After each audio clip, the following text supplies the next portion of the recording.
up to 10k a month, 20k a month, 30k a month. You can maybe do a lot of it yourself and do your own planning and have simple financial plans and do basic tax planning and things like that. But after you get through that point, you really need to be on top of real-time information so you can make good decisions.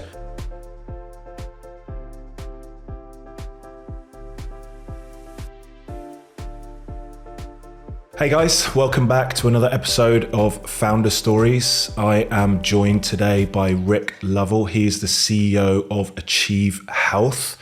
He's a GrowFactor client. He's a friend of mine. I'm super excited.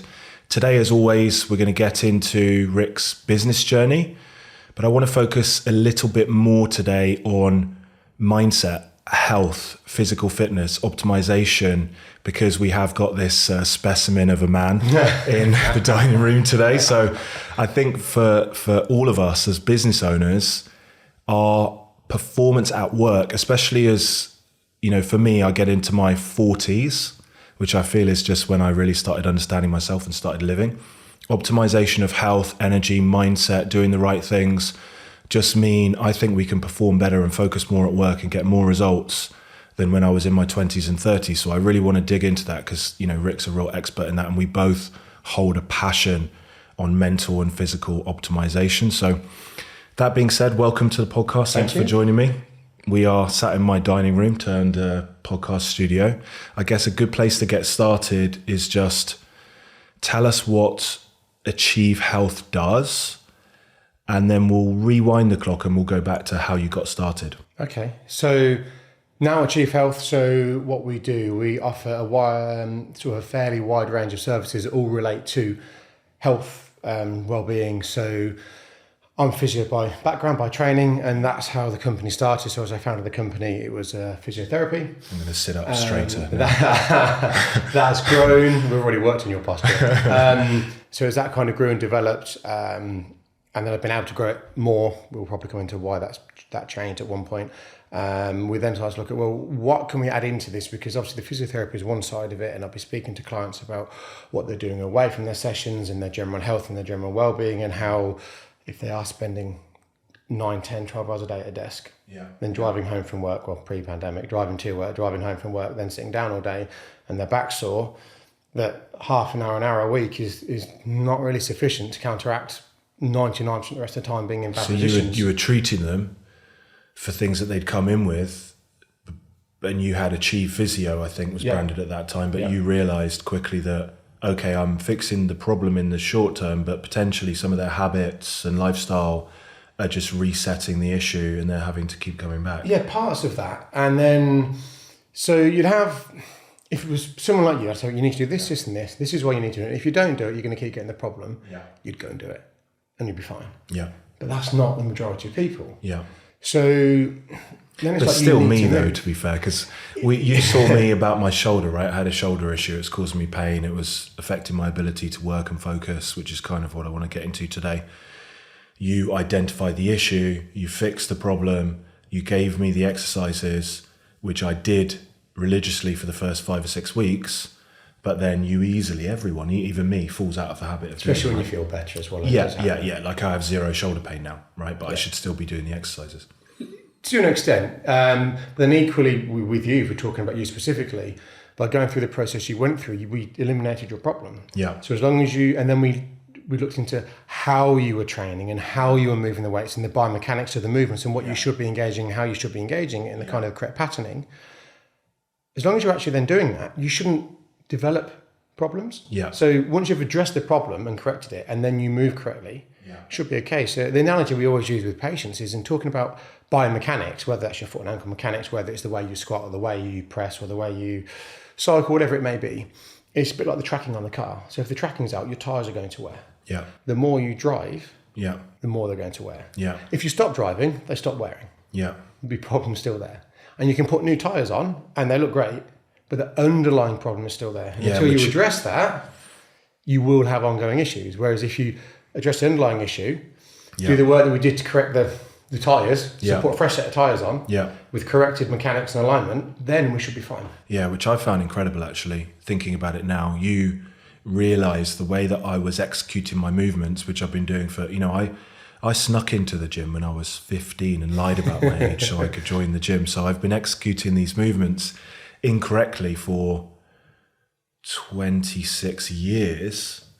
Now, when I'm training back, for example, I've made the amendments that you've given me and the things to do in between lifting, and I've never felt a connection to the muscle like I have these last 6 months. My back development, which is it's definitely related, has come on leaps and bounds, and I have no pain. So it's incredible that I've seen variety of people through the years who gave the treatment but didn't look at the underlying cause. So let's go back. So Achieve Health now is more holistic. So how do you help people across a suite of services? If you jump back to where we were, I train a lot, always have, and I got a bit frustrated with the gym where I trained in terms of just how people were treated, the training that was offered, and I do a lot of the kind of CrossFit stuff. But we've talked about earlier, I like the strength side of it as well. I think it's massively important. Yeah. And then with our clients, it was like, they'd go to the gym and they'd do it on their own and they'd do it wrong. They would then say, I've got a PT, and they potentially do it with the PT, but maybe the PT, didn't know quite what needed to be done, how it needed to be done, or didn't have quite the biomechanical knowledge needed for that client to do it correctly. And so they come back and there's a problem again. And I started asking, like, well, what if, we created something for you where you could come, you could train, you could be overseen by someone.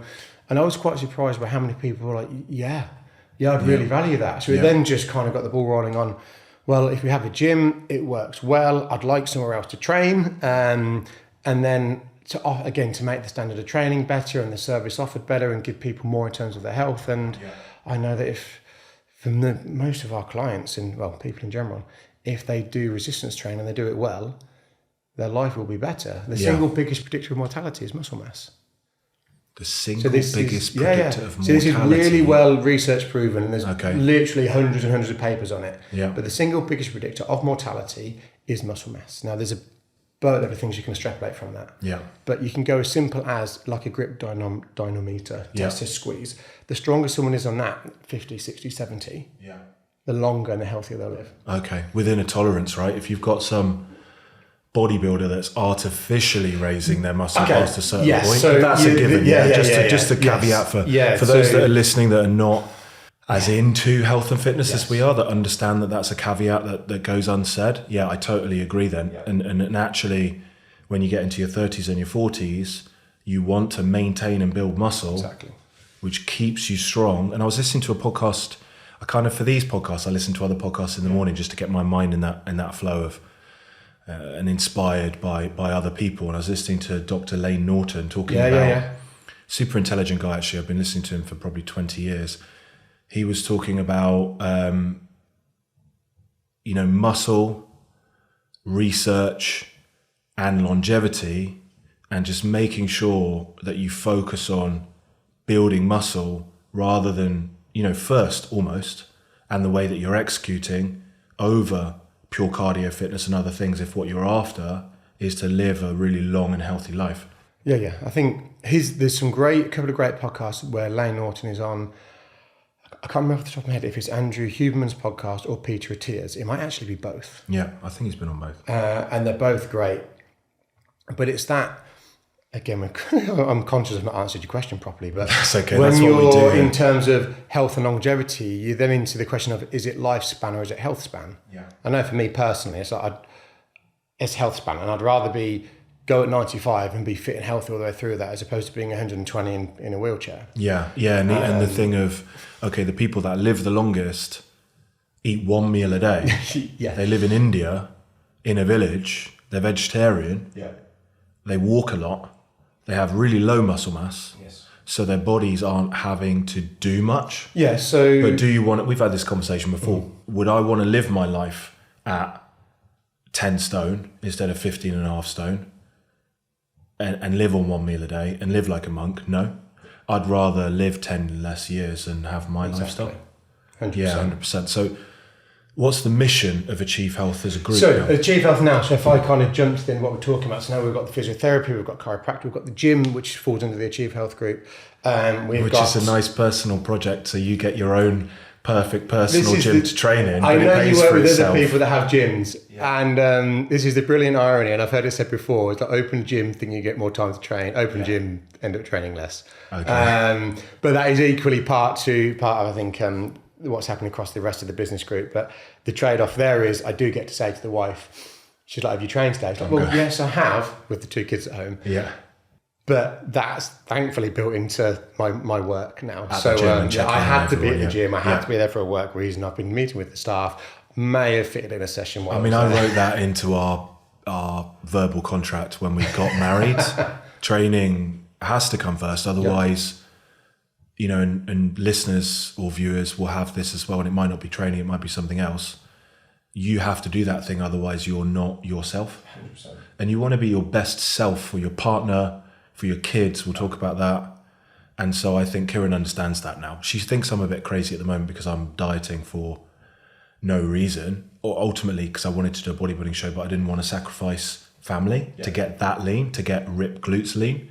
But I wanted to test how lean I could get while still being a normal person to see if I could maybe compete next year. Yeah. So today I went to the gym in the morning, and then I said to her, well, I can pick up the kids, but I do have to squeeze in 30 minutes on the stairs as well. So I'll try and move a few things around. She's like, you don't have to. Like, who are you accountable to? And my answer was, well, I'm accountable to myself. Voices in head. Because I said I would do 3,000 calories of cardio a week. And if I don't, I'm letting myself down. So anyway, we're getting off topic. But so if you had to put it in a sentence, what's the mission of Achieve Health? We're trying to create a one-stop shop. So if you think about, this isn't meant to sound negative, but this is not going to be a sentence. This is not going to be one sentence, Rick, is it? Well, the same way the supermarket kind of put the high street out of business because everything was in one roof. You want to do the same for your health, for your wellness, for your fitness. Okay, so someone can come to you. What's their why? Why do they come to Achieve? Is it to live longer? Is it to optimize their life while they're alive? Yeah, I think it's a good question. I think most people don't, in terms of what you just said to that, I think most people aren't aware of that. Okay. So they normally come to us, generally speaking, why do they come to us? Out of degree of desperation because something hurts or something is painful, is from the non-gym side of it. So that's kind of how you attract clients, which would have been one of my follow-up questions. We talk about a business being able to attract, convert and deliver to clients. How you are attracting enough leads to convert at the moment to keep growing your business is people have pain and people have problems, and that's where they initially come. Is that probably right? So for the majority, if you talk about revenue, the majority of that business comes from someone having an issue. Pain, soreness, discomfort is the primary driver across the business. And most of them want to come in, they're like, oh, my back hurts, my knee hurts, my whatever it may be hurts. And I just want it to be a bit better so I can go back to doing normal things. Yeah. And what will often happen is we'll say, okay, so what are your goals? Yeah. It's walk the dog, pick the kids up, play football, go to the gym. Yeah. Okay, fine, great. And then as we work through, we'll keep revisiting those goals and where we are and that we're working towards them. But we'll often then say is when we get to them, it's like, okay, so this was your base goal, but what would be your utopia? So let's say you're the picture of health and fitness and wellness. Yeah. What would you like to be able to do? And it's something no one thinks about, or not many people think about. And so they come to you, there's two things that I just want to mention. They come to you for one thing, which they think is going to be a transaction, but actually where you work with them to understand that you can have a relationship in the long term and they get a return on their investment. So they're investing money with you, but their return is health, longevity, the way they feel, energy, creative output, all of these things. And so that would be for any business owner that's listening. If you have a transactional business, you've obviously maybe done this subconsciously, but think about how you could add value to your clients in the long term. How could you take that individual transaction? Maybe someone's buying your online course, maybe someone's taking one PT session. How could you then take that where you're working really, really hard to get that person through the door and then you're just letting them go? Yeah. Whereas with you, for people who have got the budget, do see the value, are a good fit for you, you're working with them across the long term, right? Yeah, absolutely. We try to. And I think we've talked things before, I'm a big fan of sort of the personal development stuff and Tony Robbins. And so much of that is just if you add enough value, you do one course with Tony do well. Or a free challenge and you think, oh, I did that free challenge, I feel amazing. Then you go to UPW, you do UPW, you walk on fire and you think, that was unreal, I feel a better version of myself, let me go to business mastery, and so on and so on. Exactly, so the same way that kind of builds. I think what we try and have with the clients coming into the physio side and the chiropractic side of the business is exactly that. So you've come in because you want your back fixing. That's fine. We'll work through that. We will tick that box. Yeah. Have you thought about this or this or this, or what if you do that? And then just giving them that extra value. Yeah. So they've come into, can you fix my back? Yes, we can fix your back. And it's not a salesy thing. No, it's not. I remember with you and me, we spoke about it. You fixed the problem, but you said, look, really, we need to get in the gym and have a look at the way you're moving, which made sense to me logically. That's a natural progression. You do the treatment, you have the movements to do, but actually you need to see me. Yeah. And then after that, there'll be something else, and it's logical. But it's presented, you presented that to me in such a way that here's what I'd recommend. I'm trying to genuinely give you advice that will help. If that's right for you, let's do it. Let's book it in. Here's the fixed price for that, etc. But it's not upsell, which sometimes people get wrong. That it's balance. A choice. Yeah. So, if you want to take this further, so you've seen what we can do. If you want to keep progressing, we can absolutely do that. Yeah. If you don't want to do it, that's absolutely fine. And we're always here if you need anything. And do you know what? I think so many businesses, they fall down on that. I think even if you took one thing from this podcast, just from the business advice side, it would be the follow-up. I had a massage with a really good massage lady that came to the house, had the massage, she went away, there was no follow-up. Whereas if she'd have said before she left the house, how did you find it? Would you like to book in again in 2 weeks' time? Same with the dog groomers that come and groom the dog. They groom the dog, they leave. Yeah, hair's going to grow again. Why not rebook the dog while you're at the property? It just makes sense if the client's happy, like you said, and they've had value. Yeah. Okay. And just rewinding a little bit, how did you get started, and what was the reason for going from, presumably you did a degree qualification in physio? Yeah. What happened after you did your degree? So did my degree, and as part of your physio degree, you do placements, and generally sent out to placements in hospitals or whatever it may be. And then you've got your three main disciplines of physiotherapy, where you've got your musculoskeletal, so that's your typical injuries, sports, non-sports, backs, knees, etc., etc. You've got your neurological physiotherapy, so that's your rehabilitation for strokes and for various other neurological conditions. And then you've got your cardiorespiratory, so that's kind of some of the physio that's done for things like cystic fibrosis or CPOD or kind of chest and lung related problems. Yeah. And I knew going into university that I wanted to do the musculoskeletal and the sports and that side of it. Is that because you had a sports background? I've always enjoyed sports. I was never quite good enough, unfortunately. I hurt my knee quite badly when I was just before I turned 16. And that caused me a lot of problems and surgery and everything else. And then not the best care. And then just told you can't do any contact sports for a year. And were you playing rugby or football at that time? I did it playing football. Surgery, they took out a fragment of bone that came off the bottom of my femur. And then I go back and I thought I had cartilage surgery. Had no idea. They're like, oh, no, you can't do anything for 12 months. Or no contact sports. So again, okay, fine. As soon as you feel like it doesn't hurt too much, and my dad's a bit old school. So when I did it, and literally everyone on the pitch heard something go crunch and crack. Yeah. He wasn't there, my granddad was, and he's like, I'll just bring him home and put some peas on it. It was that sort of mentality. My knee was sort of out here. Yeah, you'll be back soon. And so it was like, did it hurt? I was like, well, not too bad. Oh, come on, we'll go for a run. Yeah. So it was just all, so then I start running on it and playing squash on it and doing all these things because it wasn't contact sport. And it kind of hurt a bit, but you carried on. And then 12 months later, you go back and they're like, okay, you should be fine now. So off I went, started playing football again, rugby again. 4 months later, I tore all over my cartilage. And it was that point I was like, really wishing more about this. And I'd already resigned myself to the fact that I wasn't going to be a professional footballer or rugby player. Yeah. And I kind of thought, what's the next best thing? I thought, maybe being a physio would be it. And yeah, that's amazing. So you didn't want other people to go through that same journey as you? I hadn't got to that point by then, but I didn't want to sit behind a desk all day. Yeah. I didn't think I wanted to be in an office, and I thought that would be the next kind of closest thing to being involved in sport. Yeah. And then, going back to your question, sorry, what happened through uni? I did all these placements, thinking I probably wouldn't enjoy them, and I didn't. And so I started pestering. I called up a couple of the football clubs, and I managed to get a number I managed to get hold of the treatment room at Blues of Birmingham City. Yeah. So I rang there a few times I don't and like got told to go City away. being a Villa fan, but I mean, they've got a good setup there. And kind of rang again, I don't know what time it was, and got through, and it was like, are you the kid that keeps calling? It's like, yeah, can I just do some shadowing, please? And they're like, all right, fine, stop calling. So you offered to come in and work for free, basically, to shadow, but I guess do whatever they wanted you to do. And that's such a lesson for people. I think nowadays, especially younger people, they want everything on a plate really quickly, and they're not willing to understand. You have to go through a period of graft where you might do things for free. Like I worked for a year as an accountant, did all my friends, family, whoever would let me, did their accounts for free. Okay.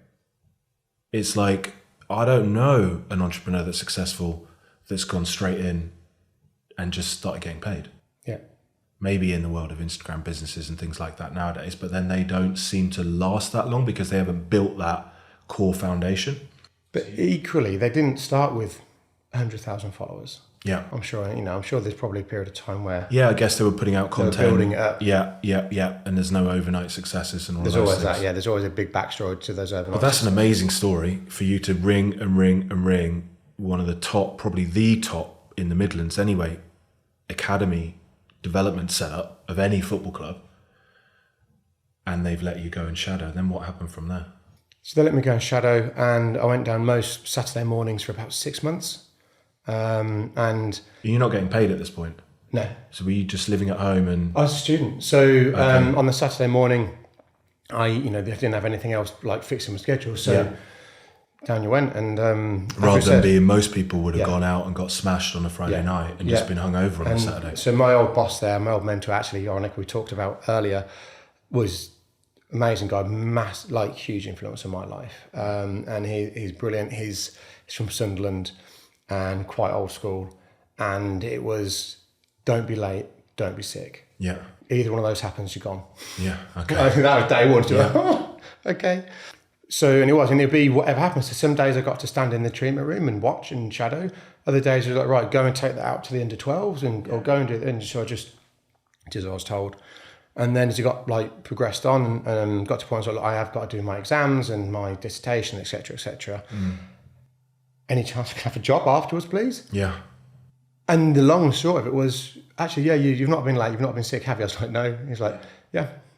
Yeah, that's amazing. So do something for free, but don't treat it like you're doing it for free. Work super hard, right? And there's no guarantee of you getting something at the end, but you're gaining experience. You're learning from it, and you're exposed to something you're not otherwise going to be exposed to. Yeah. And then, if nothing else, it gives you an advantage that maybe other people don't have. And I think it comes back to that.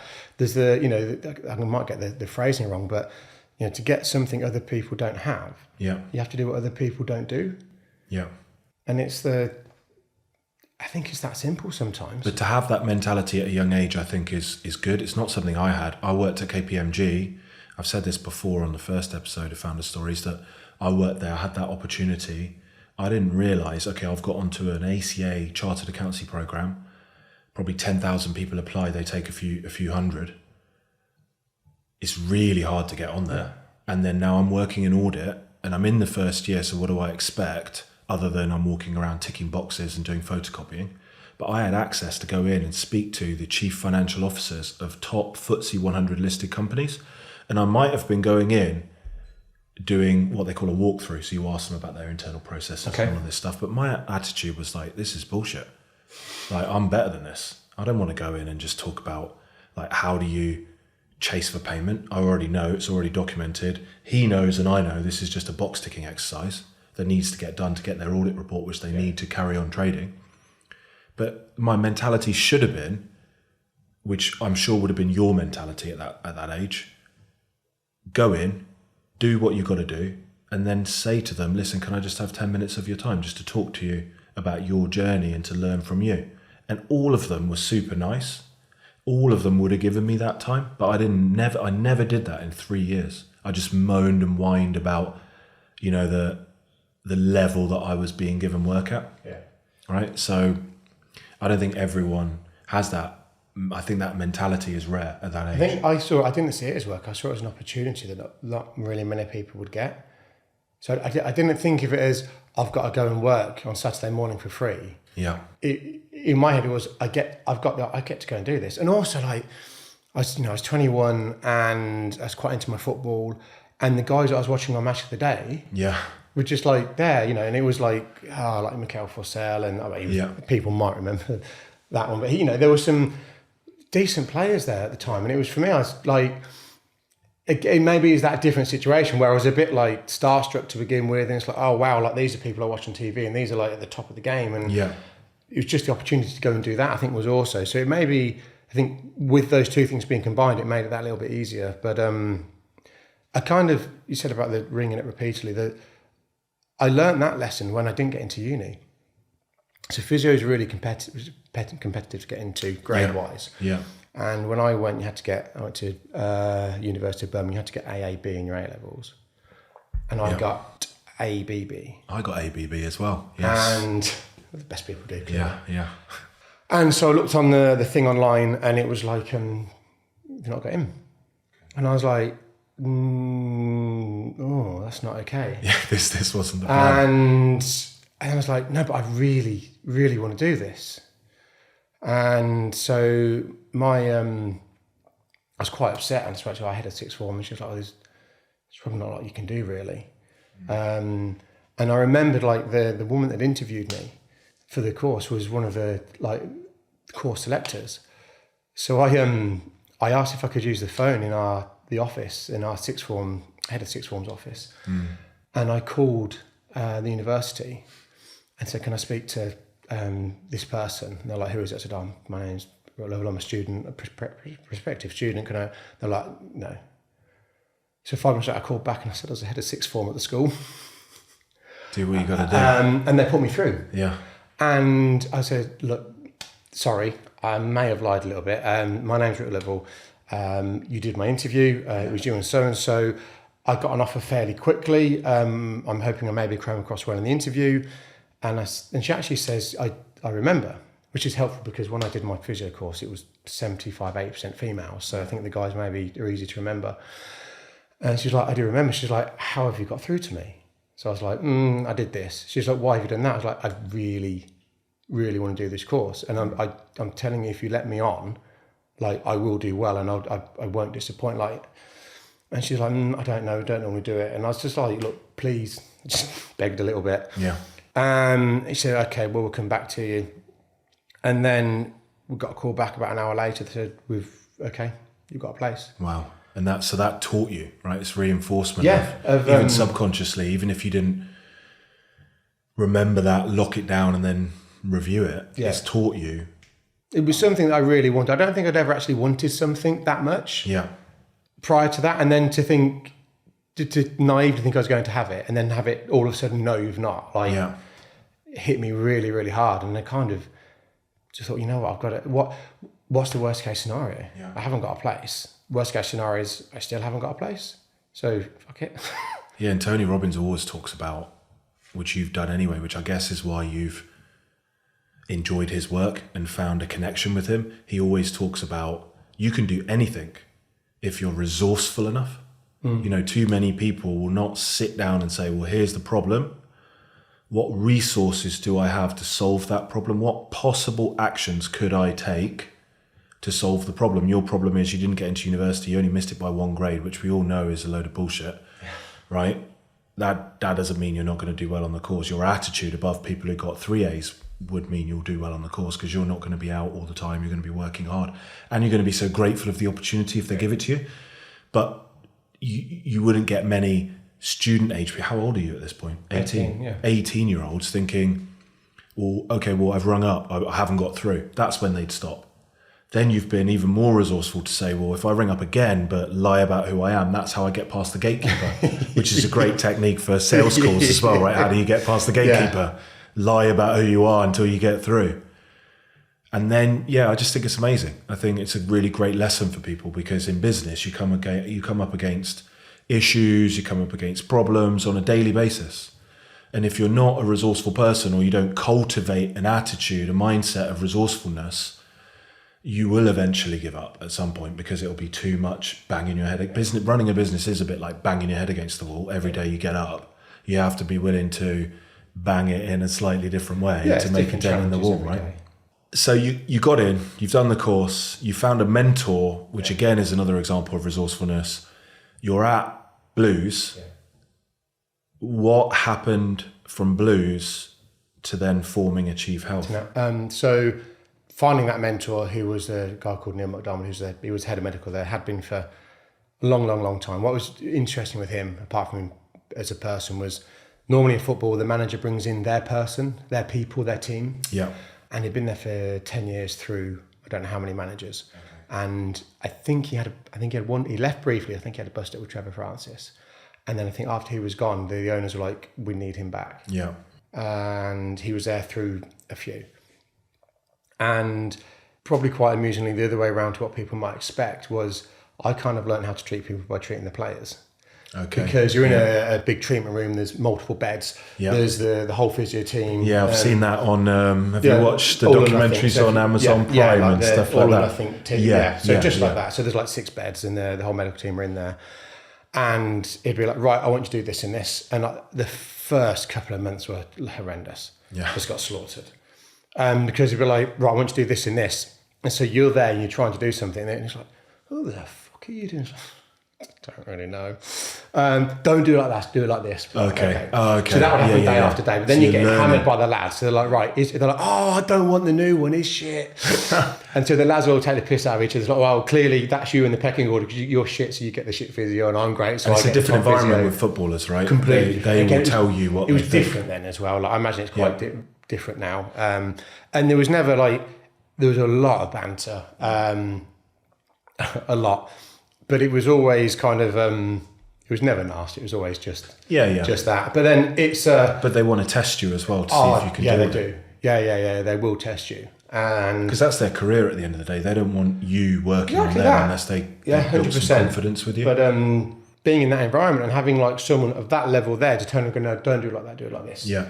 10 times a day, 7 days a week, is you learn quickly. And you're seeing probably all kinds of different issues. Yeah, quite a bit. And then, but the great thing is, they've been assessed and they've been diagnosed, and he was awesome. He's got it right, and he's told you what to do to fix it. So then you're just learning it like as you go along. Yeah. And then after probably 5-6 months there, ironically, he was happy enough that I was at a certain standard where he let me start treating patients privately. Okay. So we had like patients that he'd see outside of the football club. And it wasn't until that point he was happy I'd got to a standard working on the players. It'd be like, okay, you can see these guys so as well. Through his brand and his company, you were helping him support more people. And then, long story short, is that kind of the private work grew, and one of the guys at the club was involved in doing that as well, and it grew a bit further.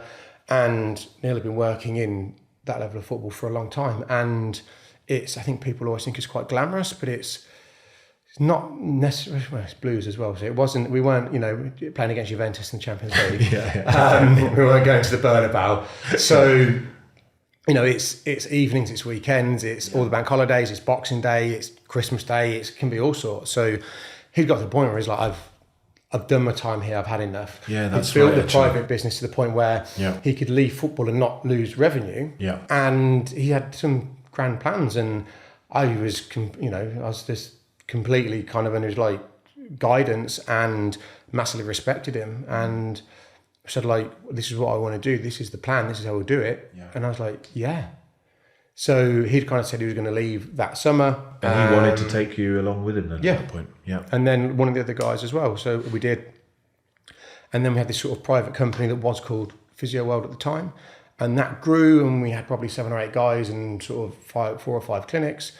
And then we got approached by a big law firm, and this was 12 odd years ago. So like the market, our market's changed a lot, but whiplash was kind of becoming a thing. Yeah. And the insurance companies were paying out on it. So we got approached by this law firm. They're like, look, we've got X amount of referrals. We already give this many to you. You get good results and you're efficient. Yeah. If we guarantee a number of referrals per region, will you open clinics there? And it was kind of a bit of an offer you can't refuse. If you don't take this offer where we're going to buy 51% of your business, we're going to take all this and go somewhere else. Okay. So anyway, that deal was done, and again, like Neil was a massive driving force in my life. He's a force of nature as well. So when they're in like your 3-year goal is to open 100 clinics, that was year 1 done, 100 clinics. Wow. So you opened 100. It was carnage. Physiotherapy clinics inside a year. In a year. Wow. But then we're talking about different things, but that came down to the team. So the initial 8 or 9 guys who'd been handpicked, and some came in and then they went out fairly quickly because of the way it worked. And from a HR point of view, you might not be able to get away with some of it nowadays. But it was very much, this is what you do, this is how you do it. Yeah. It's non-negotiable. This is a dictatorship. Yeah. Do as you're told, you'll see results. Yeah. If you don't do as you're told, we won't get results, and we'll know because you're not getting results, and that'll be that. Yeah. So we had this team of guys who were brilliant, and Neil had sort of said to him, will you give me 18 months and go to the Northwest, the Northeast, the Southwest, we'll pay you, blah, blah, blah, we'll support you. And they did. Yeah.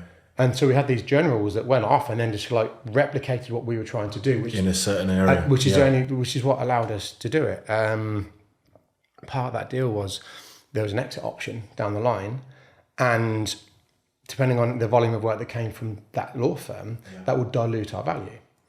So if less than 40% of the work came from them, we'd get full value. So at that point, the only thing Neil said was dilute it, get full value. So it was a chaotic sort of 4 or 5 years. But by the time we got to that point, it was the biggest company in the country by a distance. Wow. There were over 200 clinics. They were doing 12,000 treatments a week across all of them. It was a bit of a monster. Yeah. It was challenging to control.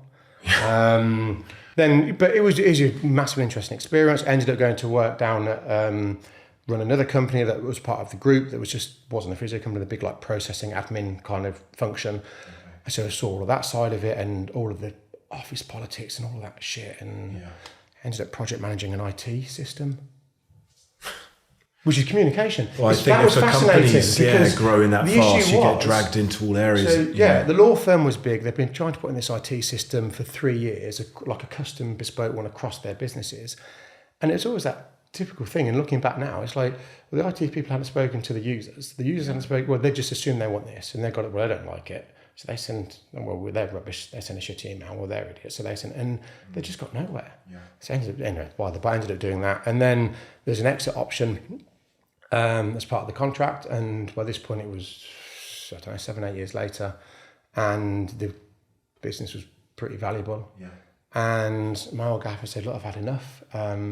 They won't let us run with it. So they'd let us run with it. It'd grown, it'd done really well. Yeah. And then we wanted to diversify it and go back into high-end stuff, because we'd started with this Premier League standards of treatment available to the public. Yeah. And it ended up being this kind of high volume, like sausage machine of in one end, out there, because the insurance companies just wanted in, tick the box, out. But they owned 51%. Yes. Then. Yeah. And then obviously we did it for other providers as well. It was shrewd on them. They had referrals they sent into their intermediary company. They then had a network of physios. So they're like, well, actually, if we own the physio, we send our work into our own intermediary company. Yeah. From there into the physio company that we own half of. Yeah. So all the revenue just comes back in. It was shrewd on their part. There'd probably be an investigation into that now, because questionable practice. This exit option came up, and we'd wanted to we'd made the company successful, made the owner, like, the law firm, he was, that was making more money than his law firm. Wow. But they wouldn't. But that is just money about, back to invest. See an opportunity. Yeah. You could have said no to that. They could have also not seen the opportunity. Yeah. So a good learning point there. I don't know whether the size of the business will be relatable to the viewers and the listeners, but the learning point there is relatable, which is, do look outside of your own business. Look at opportunities to either partner with other businesses in other industries or create deals where you've got a consistent flow of leads. I had Harvey from Mahir's on last week. It was a catering company in the Midlands. Okay. He's signing deals with local schools, football clubs, Commonwealth Games, all of these types of things to secure big, high value, recurring catering deals rather than just looking at individual elements. So always think big, and always try and sit down, have thinking time, and think about what big leap forward type opportunities are there. Yeah, right? Yeah. So it wasn't in our plans. Our plans, as I said, was Premier League standards of treatment available for the public. But you were doing a really great job. Super high level of service, and all of a sudden it's like, oh, hang on, there's this opportunity. Yeah. But that only came to you presumably because you built a great brand and you were known. It wasn't. I don't think it was so much because of the brand. I think it was just because of they looked at their they looked at their numbers in terms of, from their point of view, the insurers, how quickly they assessed, how quickly they get the reports back, how quickly they discharged. So your internal efficiencies for them, it was were more really good. It made their lives easier because they were booked in quickly, they were treated, and the reporting was done quickly. They were like, oh, this makes our life easier. Yeah, yeah. So I think it was more that, but that is because they were treated the same way that our private clients would have been, whereby it's like, we want to get you the best possible results as quickly as possible. Yeah, yeah. So I think it was, and then there was the standards thing. Like, everyone's standards had to be there. Yeah. And it didn't matter who you saw, like the patient or whatever, it had to be that. So I think that was indirectly trying to provide Premier League standards of treatment is what led to those sort of outcomes in terms of the reporting and the processing that the insurance companies like. And so you sold that business? Yeah, so the exit option came up, and the reason, I mean, Neil was less young, and the company was valuable, and was kind of a bit stuck in that kind of slightly different corporate world where we couldn't be too entrepreneurial and go, oh, let's do this, or let's try that, let's try that. Yeah. And then you get this, there's a board, oh, can we do this? No. Oh, we can do that. No, you're not going to do that. And yeah, it's back to the culture of the placements that you had pre-Blues that you didn't enjoy, right? Yeah. And I think since then I've learned, and you see this in like the business, well, startup and investment or whatever else, that often the founders end up leaving. Yeah. Because they like this drive, this whatever, but actually once it gets to a certain size, what they want is stability, and what it probably needs is stability. Yeah, yeah. Business is different. It varies. Yeah, 100K to a million to 10 million. Yeah. Everything's different. Absolutely. And I've learned that since, and I see that now.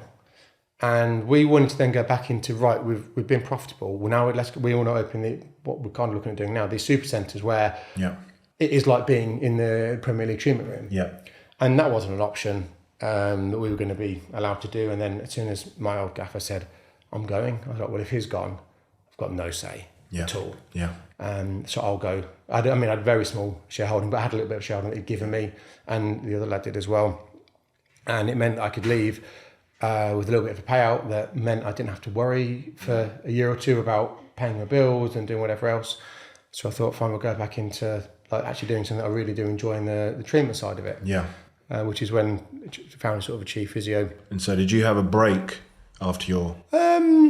Probably had, yeah. So when it got to the point where it was I'm going to go. It was almost like a 2-3 months gardening leave type situation where I did have something of a break. We then got sort of the payout, so to speak. So probably had a couple of months and we kind of redid the whole house, which I've been waiting to do for a while. Yeah. And then sort of started again. And then did you have kids at that point or? No. No. Okay. No. But you were married? No, not at that point. Okay. No. So this would be 7 years ago. We're 3 years restricted. Part of the exit agreement was 3 years restrictive covenants. So staff, clients, the whole thing, nothing to do with the old business. But I had it agreed that I could work independently. Okay. So for 3 years, I just worked independently. Started under the brand Achieve or just under your own name? Yeah, no, the brand Achieve. So that's my brand. Did you come up with that name yourself? Yeah. Yeah. Okay. Yeah, because at the time when I set it up, I thought long term, I was like, I want to have something that will be able to do different things. Yeah, so I didn't want it to be my name. Yeah. And I wanted something that it would link into other things. And I just thought and I'm the Tony Robbins aspect of power word. So is it a powerful word? Does it mean something? Yeah. And for me, I was like, yeah, it does. And it's also something kind of just for me, and like you talked about why you need to go and do your 3,000 calories because you promised yourself you would. Yeah. It's like, well, if it's called that, you've got to make sure it does that in some capacity. Yeah. But then I'd also thought it then lends itself to health, fitness, mindset, all those other things. So kind of why I picked it. So I kind of had 3 years working on my own, and then as that was coming towards an end, I was like, right, tapped up a couple of people we used to work with. Yeah. One of whom, she was always great. She's my number 2 now. I was like, what's going on? Yeah. And she was like, it's not gone to shit. She was like, our culture is gone. Our culture was entrepreneurial, is about winning, is about not making excuses. Yeah. It was a bit at the football club, a lot of banter, a lot of kind of... Yeah, whereas a corporate organisation is always going to be about how do we squeeze out more profits. Yeah, and what they were starting to do was squeeze out our senior guys because they got paid more. Yeah. They didn't understand how valuable they were. They didn't understand that they were the business, and they made it all work. So they were getting rid of them. They were making excuses. They were closing down. It was just all that. It was crap. And she was like, yeah. So she came across, which was amazing because she was ready-made. We had her out in the old business. We had her out of uni. And you knew, and we nurtured her from day one. To scale, you needed to put really good people around you, so you could step away from the day-to-day and start running the business. Time. So sort of, but with someone like her, she was amazing because I knew her and I knew her standards and her everything else. And then from that point, started to try and actually grow and expand the business. So that was probably 4 years ago. Do you think that you are a natural entrepreneur? Because I would say that for me, I'm more of a technician. When I started my business, I called it SRK Accounting. I didn't call it GrowFactor. It took me 7-8 years to sign a client called Notepad Studio I've had in, who are an amazing branding agency in Birmingham, who told me, your name's shit. You really need a name that actually represents, and a brand that represents what you do. I didn't come up with that.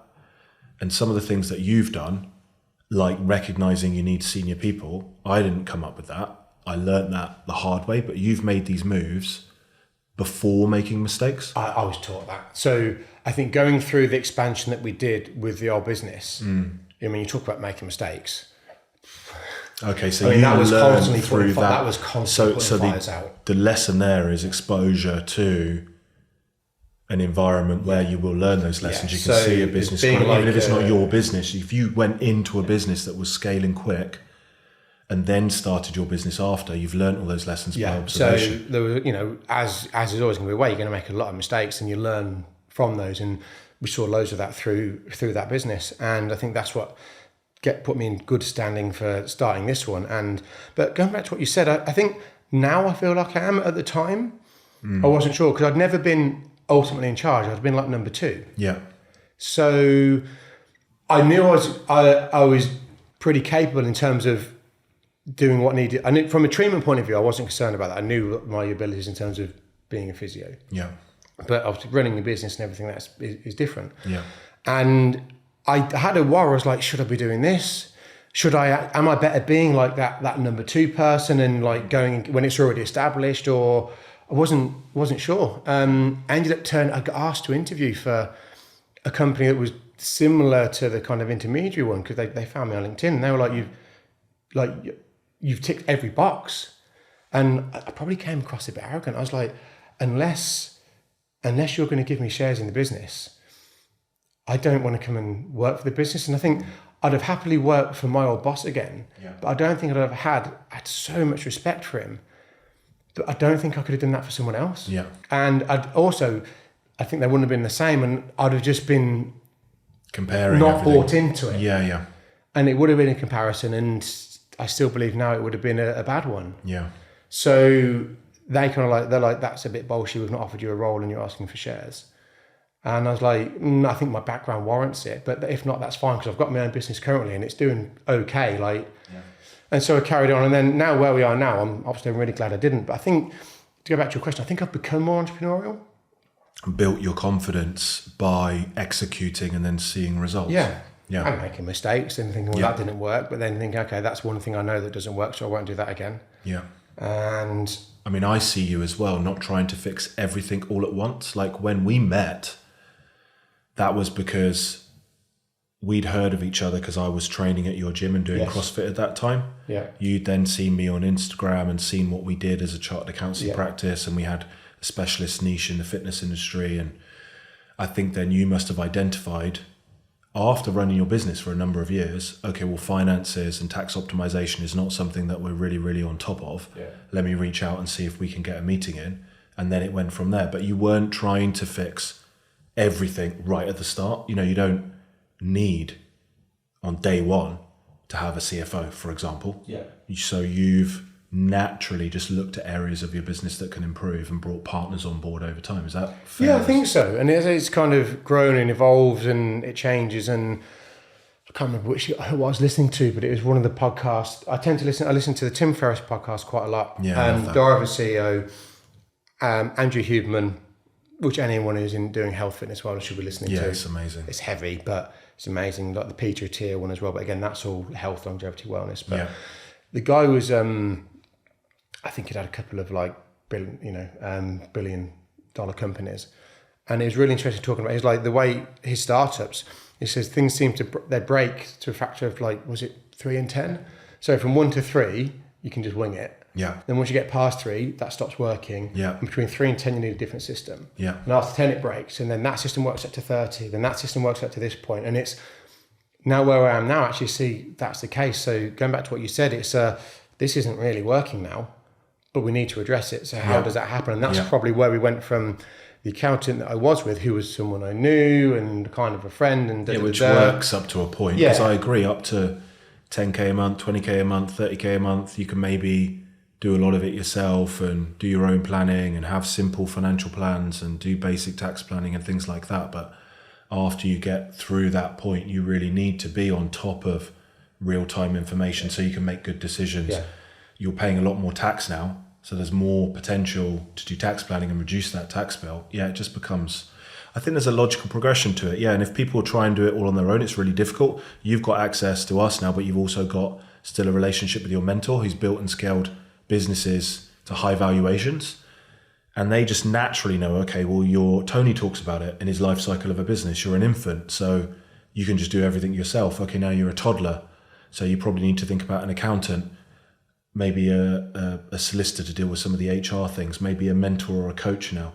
Yeah. And then you go to teenager, and then you go to this, and then you go to that. So yeah, I think a lot of people, a lot of business owners, a mistake they make is just trying to sit down and work it all out for themselves, whereas businesses have been run for hundreds of years and there is a natural evolution of what you should do at what point, and you just need someone to tell you, right? And to analyze your business at different areas.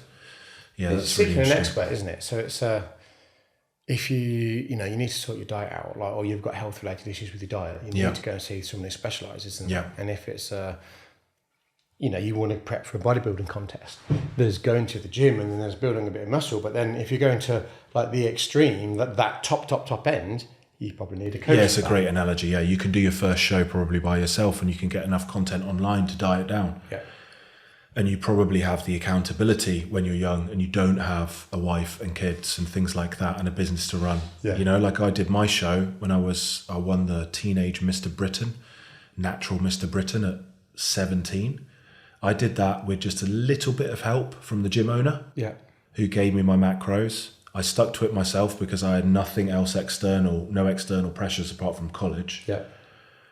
And it was okay. But like now I want to optimize. So I have a coach to tell me how to train, sending check-in pictures every single week. He's got 150 other clients. So he's got that benchmarking ability. He's constantly it's the same thing. You can do your own accounts and finance, or you can do your own tax planning, or you can do your own strategic planning. But once you get to a certain point, you've got your mentor who's already 10 steps ahead, who says, we'll do this next, we'll do this next. And I have that for our business as well. I think you've also got those areas of expertise. So you can have like your niche and your area of expertise, but you can't have loads of them. Yeah. And so the same thing, your coach who's doing your macros and your this, that, and the other has a massively deep knowledge of that. Yeah. And then you get someone that'll have a massive deep knowledge of hormonal function, optimization, everything else. Exactly. And then says someone like me who knows like from the injury and biomechanics and movement point of view. Yeah. And I know a fair bit about training, but not as much as your coach. And then vice versa, your coach will know a little bit about injury and rehabilitation. Yeah. But not as much as I do. And then you almost get into that like a false economy of, I'll try and do it myself. Yeah. But you try and do it yourself, you don't do that well, because you don't know it well enough. Yeah. And then you don't get great results. But then the time you spent doing that, you could have been doing the thing you're great at. Yeah, exactly. And it's almost, I guess you're into outsourcing, aren't you? Stay in your zone of genius. I think about it as Avengers. I've got it on my list of things to do for this quarter to get my team of Avengers in place. Yeah. And I always thought before I spoke to my mentor, even up until a year ago, okay, I need to hire a chief marketing officer. I need to hire this other area. I need to hire this other area. But there's also this phase, we're probably in teenager or probably teenager. We're 12 years into running GrowFactor. At that stage where you're running a business that's maybe turning over just into the multiple 7 figures, you don't necessarily need a full-time chief marketing officer. So you can get some Avengers, one person who comes and does the marketing plan, one person who's a second opinion on the overall business plan, another person which is internal at GrowFactor anyway, looks at your finances and your cash flow and does your another person is doing the tax planning.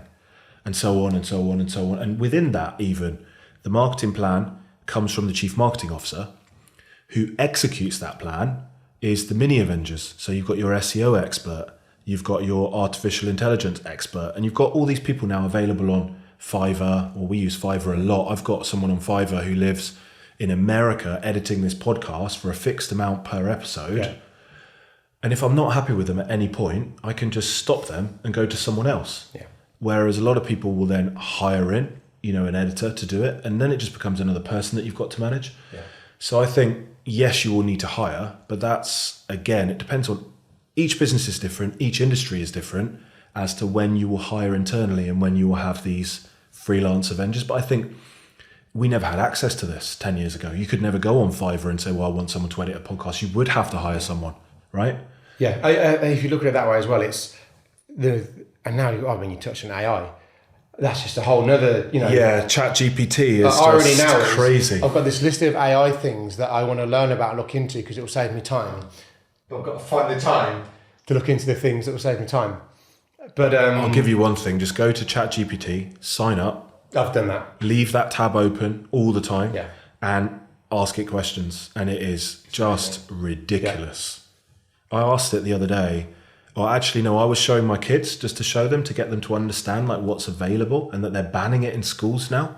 That's ridiculous. Yeah, it's crazy. So embrace it. Yeah. It's just ridiculous. Well, we won't get into the whole way that the whole school system is developing, it's built to develop robots to go into the machine, whereas actually we want our kids to be... We're talking about health as well. Why that you go in and take a bunch of 4-year-olds, make them sit down for 8 hours a day? It's like, 100%. You've got to be kidding me. Yeah, I mean, a guy came out, Kelly Starrett came out and did a whole thing in America about in schools they should have standing desks, or at least desks that alternate between sit and stand. We could do, I think we'll do a series of these podcasts and dig into different areas because it's so interesting. Like looking at even just, you could talk for an hour about how you optimize your work environment. I've got a sit-stand desk. I don't use it enough, but just a platform that sits on the desk that I can push in and go up so I can sit, stand and just set reminders to do it. And make some, I'm feeling a little bit lethargic now. Let me just stand up. I was at Tesla working the other day in one of their little booths, yesterday actually. They have a sit-stand desk in the booth that customers can use. Tesla's unbelievable. You go in, they use some sort of radar system to know your car's there. You don't have to give them a key or your phone because they can control it. They tell you what's going on. They're texting you while they're doing the service as to the progress. You go in, you get coffee, you get a snack or whatever, or not me because I'm dieting. You go into the room, there's a sit-stand desk, there's full internet. And it's just like so different. They've reduced the people so their overheads are lower because they don't need people, because if you go to BMW, you go to the front desk, they've got 3 receptionists that they're paying 25 grand a year. The receptionist then tells you what's going on. You never get to speak to the mechanic. Yep. In Tesla, you walk in, as you're walking in, the mechanic's walking out to talk to you. Hey, how you doing? This is what we're going to do. Just keep an eye on your app, da, da, da, da, da. When your car's done, they text you, you go outside, they give you a one-time access code to move the car, and they've put it on charge for you. So that contrast is mad, because my car had a recall for something to do with, the charging battery system to go back to BMW. So I was like, all right, get in touch. Well, how long will it take? Oh, well, we're not sure. It's like, okay, so if you don't know, I need a car. Yeah. Okay, we can book you in 9 weeks' time. Is there a risk of my car catching fire? Because you said it's an issue with the charging power, whatever, in the batteries. Yeah. No. So why is there a recall? Well, we've had 1 or 2 issues. Anyway, so I was like, right, well, how long will it take? Is there somewhere I can sit and work? Oh, no. No.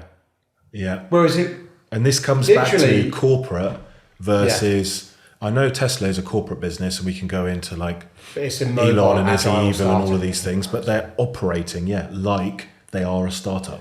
How do we do things differently? So one of the things that Tony Robbins talks about, if you're not familiar with him, have a look at this, is 7 forces of business mastery. And one of them is strategic innovation. And there's a really great book called Blue Ocean Strategy. Have you ever seen that? I've heard of it. I really recommend reading it. So what it says is, how do you put yourself in a blue ocean, which is almost like if you imagine a big ocean of red where there's so much competition, and then a tiny little island around it is a little bit of ocean which is blue, And that's where all of these Teslas, Ubers live. And that's because they found something to differentiate themselves from other competition. So for you, for example, it wouldn't even be the quality of the service, because there might be other physios out there with that, although they probably haven't got that Premier League background. It would be, you can go to one place, have all your stuff done, and we look at you holistically. No other physio is offering that right now. So that would put you in a blue ocean. Okay. But you have to, each quarter, each 6 months, each year, redo this strategic innovation exercise, because eventually that innovation will not be innovation anymore. Yeah, it becomes normal. So you have to just keep checking every quarter. Oh, am I still ahead of, does that make sense? Yeah, I think, I don't know where I was with that, but... It's being different, isn't it? It's being that bit better and innovative. Just be a little bit different and a little bit different in the approach. Like now I've realised, because someone reversed into my car on the driveway, and Tesla have got, it's not just Tesla, Ferrari do it and some of the other manufacturers. You used to go to the garage and say, here's the damage, and there'd be this whole annoying process. Now you just text Tesla, send them pictures. They've got a company that sits in between Tesla and you who organise everything. You don't have to talk to the other insurance company. They just organise everything. They don't charge you anything. They must be taking a cut somewhere. Yeah. And they're constantly texting you, sending you pictures of your car. Here's when it's going to be updated. They deliver a courtesy car to your house. It's just a totally different process from before. You'd have to phone your own insurance company.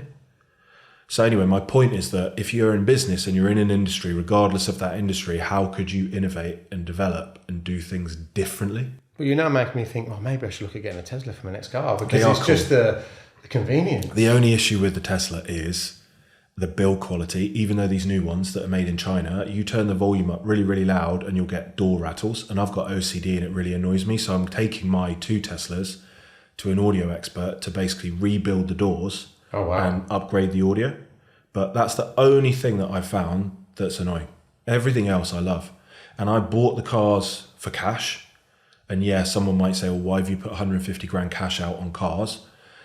But it's an asset. One of them's a business vehicle. It's only used for work. The other one's a personal vehicle.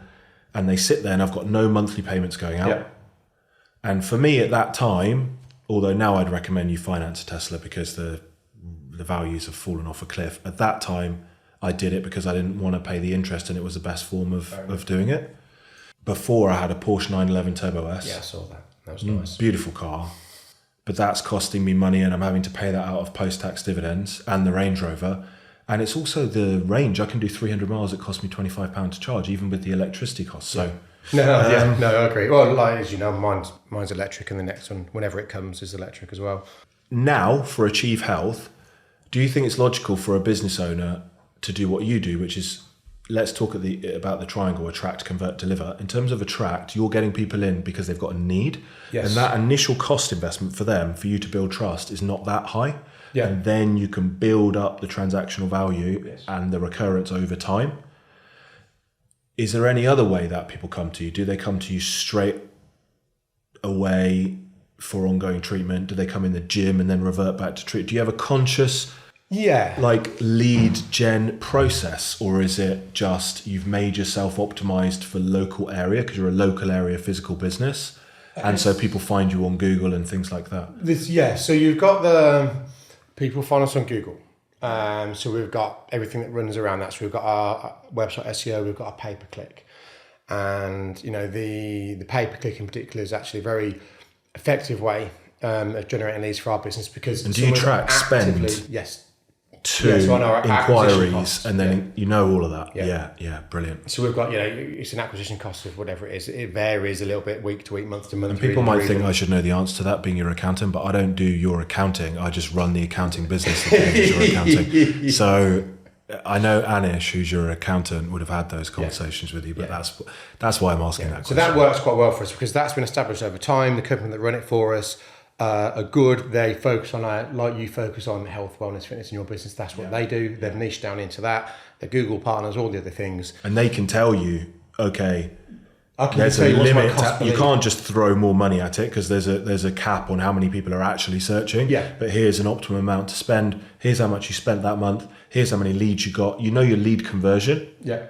So therefore, okay, I spent £1,000 on pay-per-click, but I generated £2,000 in income. You can look at that. What we'll know is it'll average down to you had so many clicks, you can track the bookings effectively as well. Because most people now don't call up, which is great. They go through to the website, they click the book now, and they book online. Yeah. So that's all tracked. And you can track all that with a pixel. And equally, it knows if they clicked on to make a phone call, and then we'll know we're probably going to convert 60% of those. Yeah. So you can then say, you've generated this many leads, your acquisition cost per lead is 9, 12, 14, 16 pounds, whatever it is. Yeah. We know that we're going to do probably an average of at least 6 sessions. Yeah. So you can do the maths. Happy days. And what we've done of the past, this year actually, we've started really trying to dive down into more detail, where all of the guys now kind of have to input their weekly stats because the system isn't complex enough to do it. Yeah. Because we know, so if someone's discharged 6 patients because they're all better. Yeah. And then they discharge another 4, and then another 4 the week after, that's going to create gaps in the diary. Yeah. So you then have this balance of my sort of 4 senior guys. We have a good problem of if you're like, we've had this challenge where it's like, can you see me on Friday? It's like, I haven't got an appointment for 3 weeks because the diary's full, which is kind of a good problem, but it's actually not a good business. Yeah. So we're then looking at as well, how do we better manage this? And then where for the guys who have got a little bit more space in the diary, it's when they are full, monitoring how many new patients are coming in and how many patients are going out, and getting clarity of that and saying, well, actually, if they've not had as many new patients in here, but they've had this many discharges here, we know that in 4 weeks' time, that's going to end up with holes in the diary. Yeah, and you can start to plan. So now we then map that. It's like, right, we can then have a weekly increase the ad spend, decrease the ad spend. We've not got any appointments for the next 3 weeks, decrease the ad spend because someone's going to click, say I want an appointment because their knee hurts. I can't get an appointment for 3 weeks. I'm going to go somewhere else. So you're constantly checking the data around lead inquiries, spend, but also linking it to capacity. So exactly. And it's just that fine balancing act of scaling while making sure there's enough demand that you aren't paying people and they've got free slots. Yes. But if people want an appointment, they can get it within a reasonable time. So we're trying to hone in on that and make sure that we're not, someone clicks on the ad, we're paying for it. But then they can't book an appointment within 3 weeks. They understandably, they're probably going to try and find something else. And are you responsible for that, or have you got someone in your team that looks at that sales and marketing dashboard? Yes. So what I'm doing now is trying to build more of my team members into this more management aspect of it. So I can try and have more of this kind of CEO type role, whereby there's obviously the physio business, there's the fitness business, there's the aesthetics business, which is about to launch. I then have kind of the pregnancy ultrasound scanning thing that's slightly separate. Yeah, definitely an entrepreneur. Like sitting around being able to say, how is this? What's going on with that? Yeah. So at the moment, I'm in the process of kind of building those guys up into, these are all the things that need to be done. Yeah. And then what's really interesting now I'm doing that is like, they've actually got the time to now do this, and this, which has been on my list of things to do, but I've not been able to get around to. So, I think we're at the point where I'm the bottleneck. And as well, which is a really good piece of advice that we do, you assign a certain piece of each person's week who would be doing physio treatment or would be doing delivery to some of these management tasks, which also is a way to progress their own careers. Yeah. It's a way to add variety, and also they understand the business. Rather than just bringing in some fresh person whose total role it is to be on top of sales and marketing, why not, in your stage of business, take a piece and allocate it around across the team? You can run a much leaner business that way, and also you're getting people much more involved in the business. They feel part of the business. Yeah, I think from the old business, that worked. It did what it did because we had great people, but it's because we promoted from within. Yeah. So there was hardly anyone that came into the business in any kind of senior position at all. Everyone came up, so they were part of our culture. Yeah. And have you read the book Good to Great? Yes, a long time ago. But Jim Collins. Yes. And it's that same thing. Those, if people don't know it, it's essentially, it's a bit dated now, but it's an analyst of the most successful businesses. Criteria was, I think it was 15 or more years of outperforming the market by more than 5 times. Okay. And there were only like 12 companies, and it wasn't Apple and it wasn't all these other ones. And yes, this was, I think the book came out in the about 2005 or 6. Yeah, it's a classic. So it obviously would be completely disrupted now by Facebook and et cetera, et cetera, et cetera. Yeah. But the common themes across all these businesses. But no, I think the thing to note is we're not trying to make this podcast for the Apples and the Facebooks. We're trying to make this for owner-managed businesses. Yes. And that book will be totally relevant. Yeah, so I think everyone should read it, or I listen to it. I travel a little bit in the car. I'm in the car for probably 3-4 hours a week. Yeah, so that net time is a book no every few extra weeks. time, yes, another Tony Robbins thing. But that book was brilliant in that it's all of those companies that succeeded all ended up with CEOs who they promoted from within. Yeah. And all of the comparison companies that parachuted in these superstar execs had increased performance for a year or so and then did not. And then it was consistent across all of them. Yeah. And the message in that all the way through is you're only as good as your people. Yeah, 100%. And the analogy now that I thought was great in that was the most successful companies get the right people on the bus. Yeah. They don't even worry about where they're going. They don't know what the destination is, but they know if they've got the right people on the bus, so when they get there, they'll make it work. Yeah. Whereas if you've got the wrong people on the bus, it's poisonous. And I saw that in the previous business, and I saw how having the wrong people in, it's toxic. And that's because you've recruited. Maybe they've got the right qualifications and the right CV, but what they don't have is aligned culture and values. Yes. Exactly that. Which is why cultural-based recruitment is so much better than just looking at someone's CV. Obviously, if you're recruiting accountants, we want people who are chartered accountants. They've got the qualification, they've got experience. It's a basic box to tick. Yeah, but then it's more about, like at GrowFactor, if you speak to any of the team, even if it's offshore Philippines team or offshore India team, they've all got the same mentality. We could all go out, have a meal, and we'd all be similar kinds of people. I've recruited two staff in the physio business over the past 18 months. I've done 50 something interviews. That is crazy. And maybe you need to look at your process where you're pushing them through to interview. But you're in that box ticking operation of you've got the qualification, you've got the so it's hard to determine. You've said all the right stuff on your CV. Yeah. Do you know what we did though that might be useful?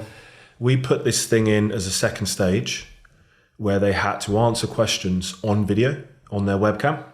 Oh, that's a good shout. It's automatic. So they book in, you say, yep, you've gone through. Next step is go to this website. There's 6 questions. I just want you to turn your webcam on and just answer the questions. No more than a minute or 2 on each. Then I have so in the Philippines team, I have my senior Philippines accountant watch the videos first. She will tell us yes or no for Yasa to interview them. In the UK, Yasa will watch them, but you can literally then watch a video for 30 seconds and be like, nah. Yep.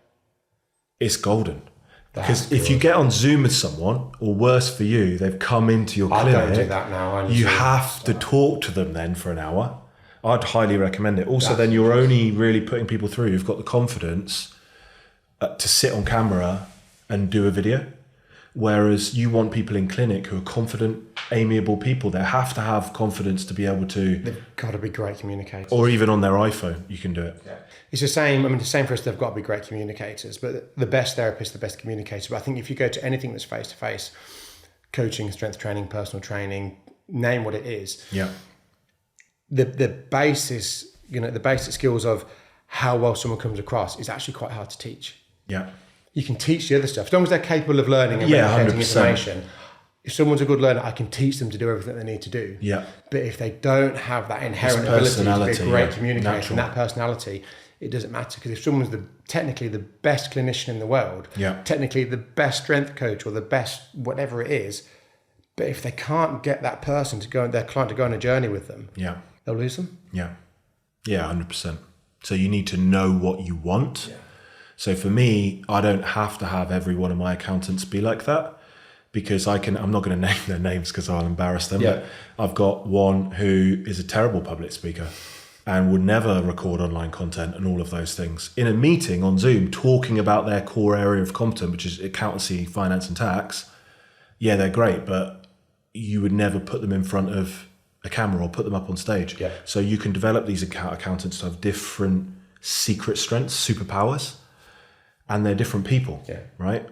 That's cool. Okay, so conversion for your business is all done by booking an appointment and they come in. So the conversion is really done on the website. It's not really done. You don't have a sales phone process, right? Or anything like that. We're trying to avoid it really. So making sure your website looks good, the copy is good. You've got someone helping you with that. Yeah. Are they tracking as well from version 1 of the website to where it is now, making changes to the website, the wording, the look, the feel, the flow to increase conversion? Probably not into that detail now. So we will look at comparing what it was like then to what it's like now. Or comparing conversion rates to industry standard, or benchmarking, things like that. Industry standard is a really difficult one to compare to because there's so much variation. So how do you know whether your website... Well, let me rephrase that. So what we do get from our guys is that they're entirely in this physios, chiropractors. So they know. World. They don't need to bother you with that detail. This is a website that converts well. Great. Okay. But what they also then know is all the other campaigns they run. Yeah. They're like, yours is converting really well. Yeah. And we've been with them a long time, and kind of he had an issue with a previous business partner who tried to pull the rug out from under him. Yeah. So we had a conversation 4 or 5 years ago. He was like, I need you to stay with us. Yeah. And I was like, I trust you, I believe you, fine. Yeah. And the payoff of that now is that we get relatively cheap rates compared to what they now charge. Yeah, because you were loyal and you've built a long-term relationship with a key partner.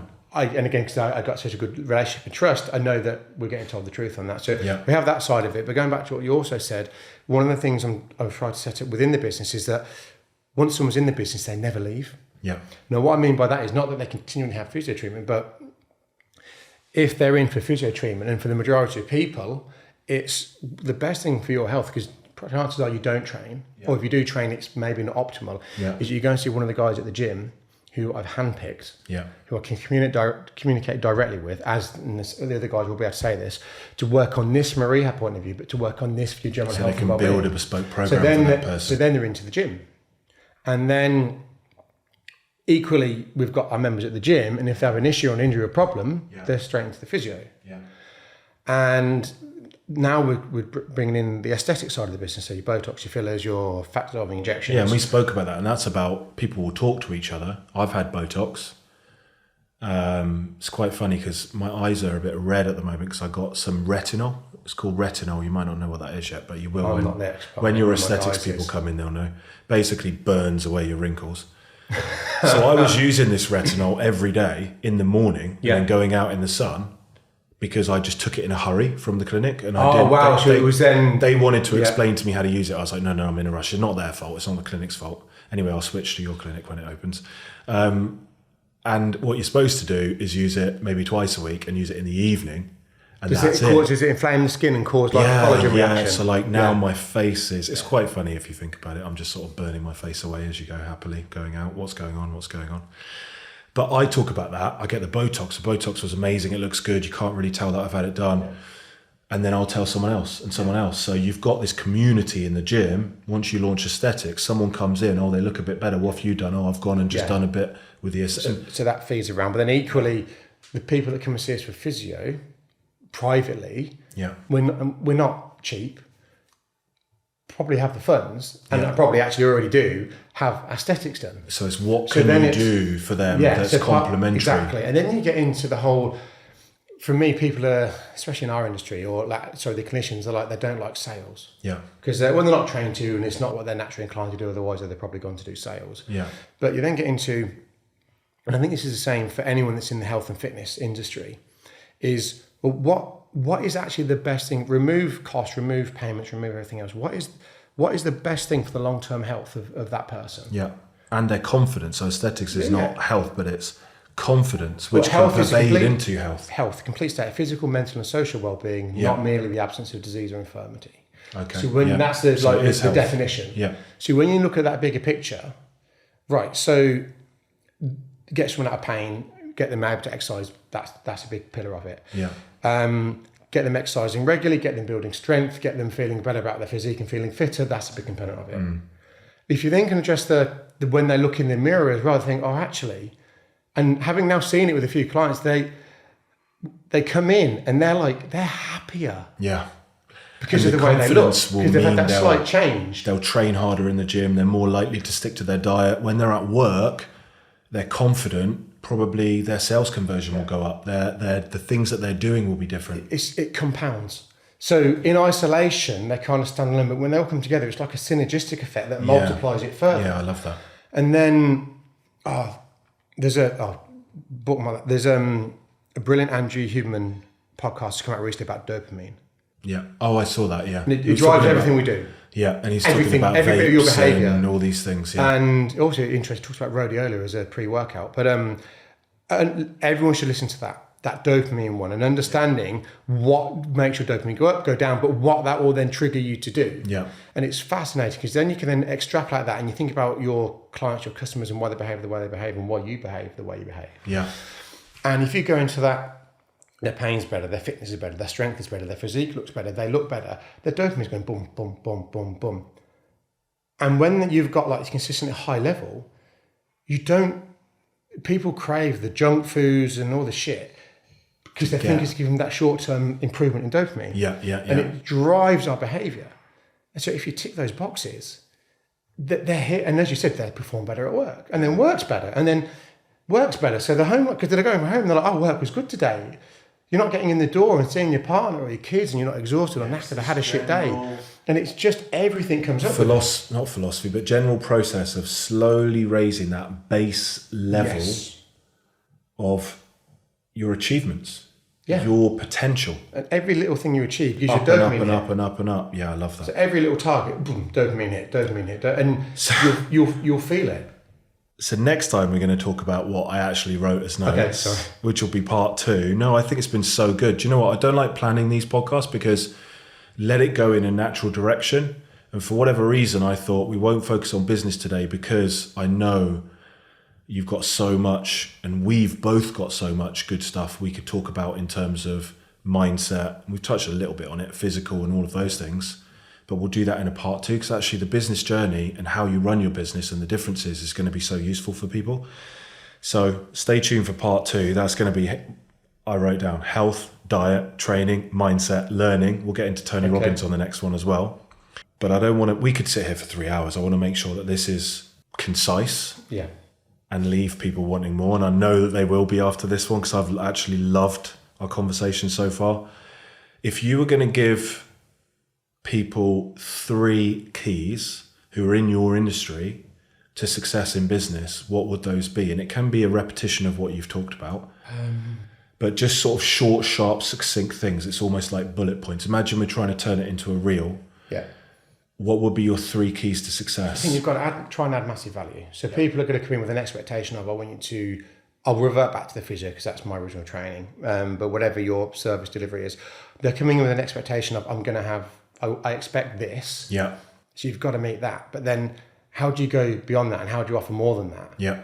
Because then you get that, you go into the raving fans and all that sort of thing. But if you exceed someone's expectations, you're going to have a customer that comes back and tells their friends. Yeah, you have raving fans, and the ability of raving fans is that they'll give referrals, and then those people will be raving fans and so on. Exactly. And that's, I think, ultimately something that helps you grow a business. And we talk about it with our guys when we do our team trainings is, you tend to remember really, really good things and really, really bad things. You forget what's in the middle.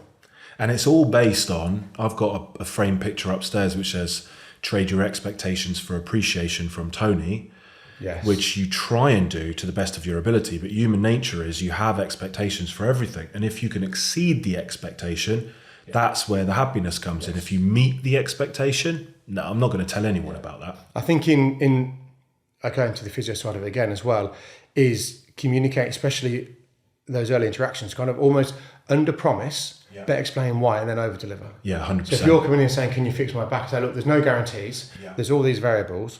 However, if we tick these boxes, we should see a good outcome. Yeah, and I used to make the mistake. And in my head, I'd be like, we're going to sort it out. Yeah, and I used to make the mistake of over-promising and under-delivering because I really wanted to sign that client because I needed the money, I needed the income. Now at GrowFactor, we under-promise and we'll say, we'll save you X amount of tax, guaranteed we'll save you tax, and then we'll do more.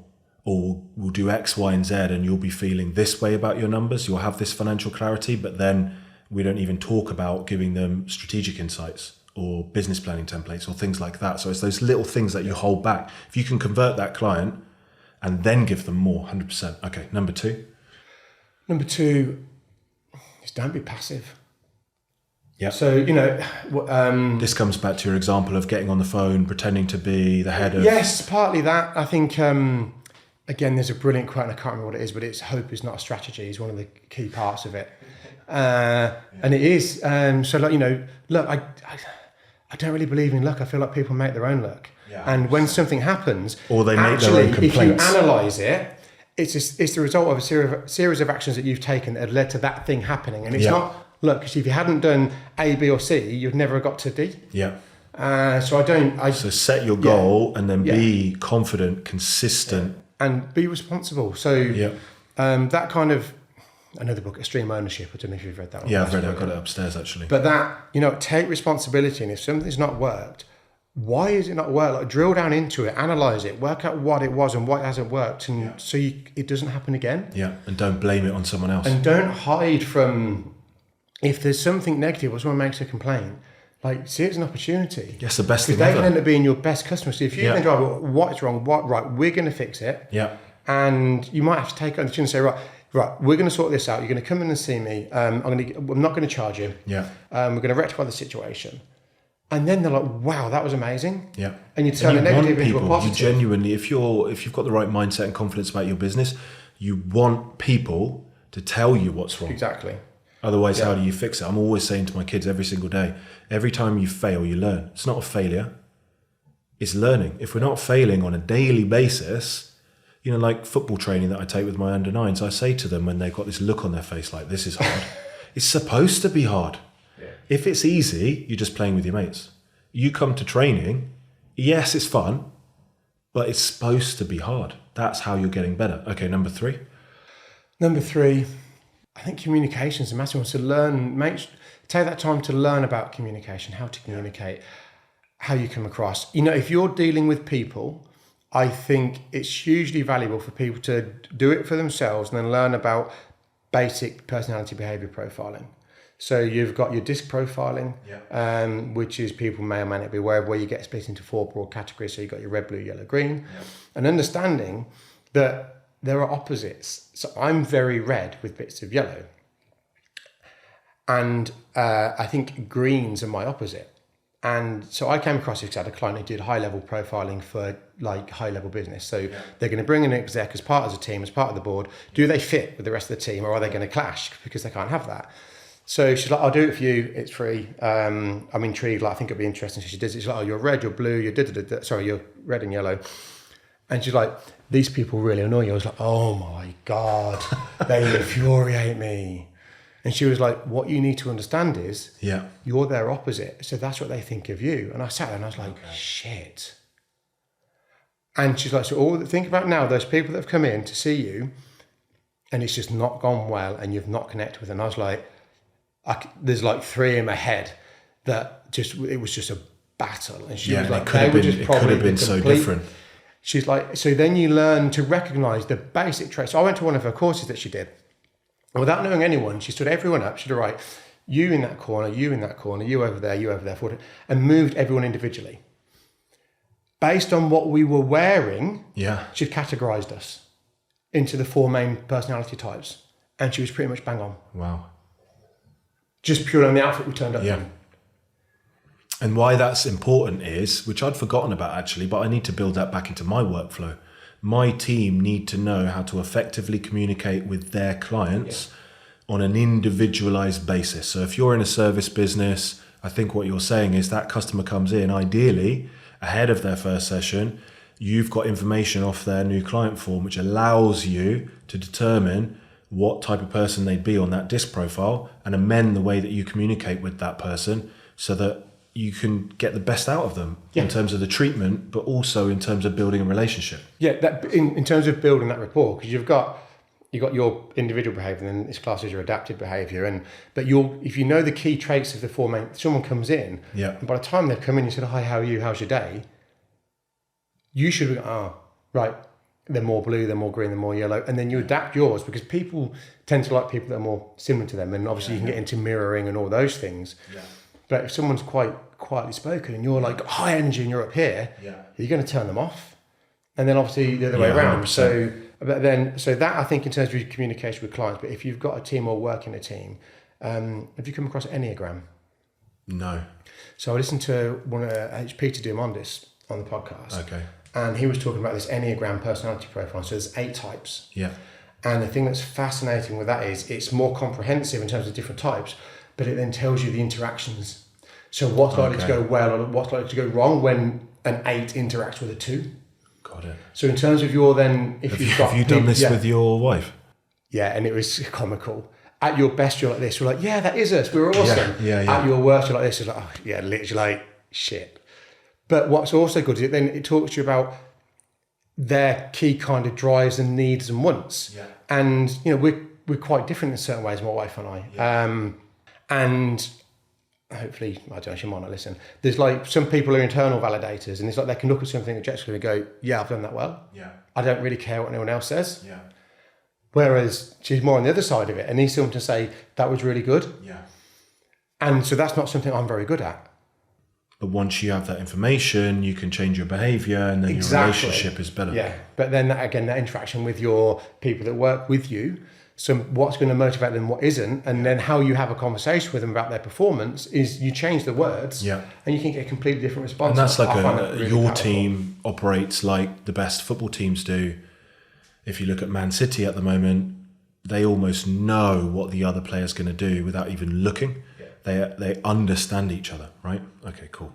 We talked a little bit about tracking, marketing and sales metrics and finances.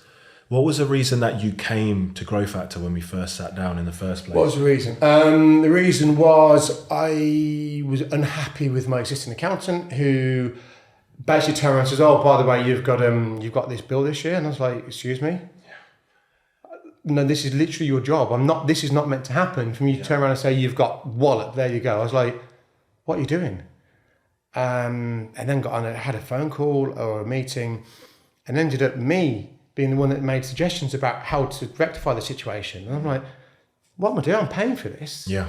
And then we'd spoke briefly in the past, and then you knew you were involved with Anthony Robbins, and I was like, they've got to have something about them to be involved in that. So I thought, let's have a conversation. And it just, I think it fitted well, and it's about, again, building performance longevity, and the business is at the point now where I need like a monthly P&L and what's going here and there and all the other things, and to have that clarity of exactly what's happening in the business. Yeah. And what's been your experience so far? Like what's been different from your previous accountant to working with the GrowFactor team? So I say I've had to be a lot more involved, but that's obviously a good thing.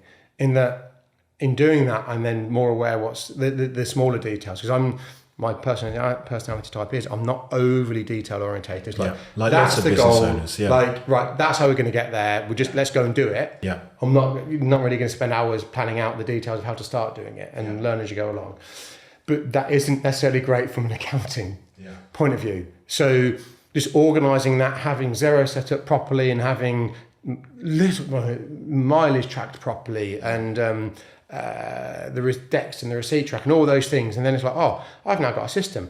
But what that's now enabled me to do is for the guys that are self-employed with me, say, right, you need to use Dext, you need to use Tripcatcher, you need to do this, and they're like, oh wow, this has been so helpful. So it's it's enabled them to do what they need to do. Yeah. So you've got all of their information. So that's been great. And then now we're getting to the point where we're looking at, it's our month-to-month accounts and the P&L and what's happening here. And so looking at the numbers and making strategic decisions from the numbers. So we've then had Anish right, based on this and this and this, your corporation tax bill next year is likely to be this. So you're not ever going to get that situation of a bill out of nowhere. So and also, if you know roughly what it is now, we can start doing tax planning to reduce that. Aside. So there was enough money in the account. He's like, right, let's take that. And he's like, you're with Starling. He's like, yeah, right, Starling got these things. Basically, it's a separate savings account. Take that there, put it there, forget about it. And then so he's given you a simple system to manage a cash flow without any complexity. Yeah. That's cool. That was where, as I said, when it's one or two people, it's easy enough to do. And are you happy? Would you recommend us to other businesses in your industry? Yeah, you have. Yes. So, That's what I think is so amazing. It just loops in as a nice way to finish. If you do a good job and you do go above and beyond, you will get referrals. You've referred me to 2 or 3 people already within working. That was actually, a little while back. We'd only been working together 2 or 3 months. So to me, that shows, without even checking with Anish and the team, are you delivering, that you're happy? So if you have a business and you're listening to this or you're watching it and you're not getting referrals, you have an issue, and the issue is you're not delivering enough value to your clients. If you have a service business. So what I would say to that, so just to digress slightly. What we say to our therapists is the single biggest measure of your performance is if you get what we call a self-generated pay. So you come in, you have to be like, that was great. You tell your mates to come in, or your wife, whatever else. I don't need to know anything else. So muscle strength, muscle mass is the single biggest predictor of mortality. In our business, the ability to self-generate a referral is the single biggest predictor for performance. Because regardless of, even whether you've got the person better, they think what you've done is great and they've recommended someone else. So if we're talking about performance, the one metric for us is how many self-generated referrals. And you've sat down and you've given your team members that key performance indicator, and you're enabling them with their KRAs, key result activities. What can they do to improve the level of referrals, which I think is incredible. We didn't have KPIs in our business for about the first 6 or 7 years. If you have staff, they need to have, we said this last week as well, they need to have KPIs, key performance indicators, even if it's just one, so they understand what they're aiming towards, and KRAs, key result activities. How can I do my job to best give me the chance of improving that KPI or hitting that KPI? See, I've never heard that. That's real. I like that, KRA. Yeah, K result activity. So for example, for GrowFactor, every single one of our clients, we have this Google sheet called an ROI tracker. It's called something else, but it basically tracks a return on investment. And we categorize it into qualitative advice that we've given you. I think we're setting you up a group structure, and we've done certain other things. That will be qualitative right now because it won't instantly save you tax. But in the future, that'll move into the quantitative column. Okay, we set up a group structure for you. It saved you 55 grand in tax. So every time we save you tax by something we do, we put it in the Google sheet. Every time we give you advice, or maybe we advised you to up your pricing by a slight amount, and how you could do that, because we've shown you that you can track the optimum price. I won't get into that now, and we've moved the price. We would track everything. If we give you qualitative advice and your feedback was, that was amazing because it allowed me to free up X amount of time in my week, we track that. This tracker gets looked at by a level above, and this is one of the components that we look at, and it gives the team then over time, okay, well, I did this and this was the result. So if these are the results, the KPIs, the KRAs are over here in what did you do. So if referrals is a KPI, a KRA, one of them is keeping that ROI tracker up to date and making sure inside there, every single month, quarter, year, whatever it is, depending on the client, size of the client, there's something in the quantitative column, like you actually gave them a return, and there's stuff in the qualitative column. So I think before, an accountancy firm, and most accountancy firms, as far as I can see, don't even think about that. They just think their job is to file accounts. I would say they're very mild and completely passive.